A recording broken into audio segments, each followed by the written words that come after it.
ازيكم عاملين ايه؟ يا رب تكونوا بخير.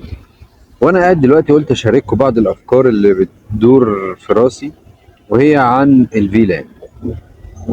انت عمرك شفت مثلا شبكه متوصله ببعض كلها، ومع ذلك يعني قسم من الاقسام مش شايف التاني، وليكن مثلا قسم الاتش ار مش شايف قسم المحاسبين، وقسم المحاسبين مش شايف قسم الاتش ار. طيب انت عارف ده بسبب ايه؟ ده بسبب حاجه اسمها الفيلان. يعني ايه؟ يعني ايه الاسم؟ يعني ايه كلمة فيلان؟ اللي هي فيرتشوال لان، يعني شبكة افتراضية جوه نفس السويتش. طب دي بتعمل ايه يا هندسة؟ دي بتقسم الأجهزة كأنها شبكة منفصلة عن التانية، بس هم على نفس السويتش.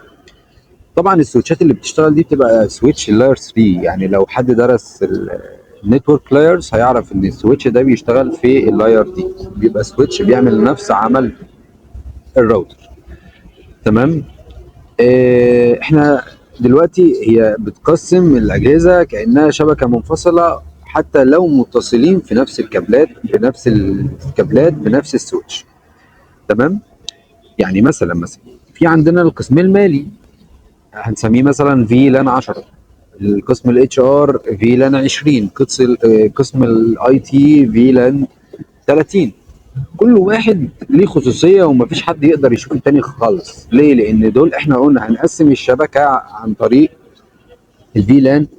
كل واحد له قسم منفصل، محدش فيهم من الاخر محدش فيهم يبنج على التاني خالص.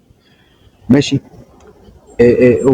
وبتتظبط من السويتش نفسه، ولازم يكون السويتش اللي زي ما قلت لكم، لازم يكون السويتش بيبقى لاير 3 عشان نقدر نحدد انهي استخدامات ونحط الاي بيات بتاعتنا ونشتغل عليه. طبعا. ولو هم عايزين يتكلموا مع بعض، ماشي، بنستخدم نفس الراوتر اللي هو اللاير 3 عشان نقدر نخلي بعض منهم. يعني مثلا وليكن عندنا فيها مثلا برينتر. البرينتر موجود عند الاتش ار، لكن اللي عايز يطبع مين بتوع الاي تي، فدي بنقدر نظبطها ونبرمجها من نفس السويتش.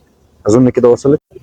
وفي النهايه علشان ما اطولش عليكم، ان انا عايز اقول لك ان الفيلان لا غنى عنه، لان هو بيديني امان وتنظيم، في نفس الوقت بيبقى تحكم في الشبكه. الايام اللي جايه ان شاء الله انا هشرح طريقه عمليه ونعمل توبولوجي كامل عن الموضوع بتاع الفيلان ده. باي باي.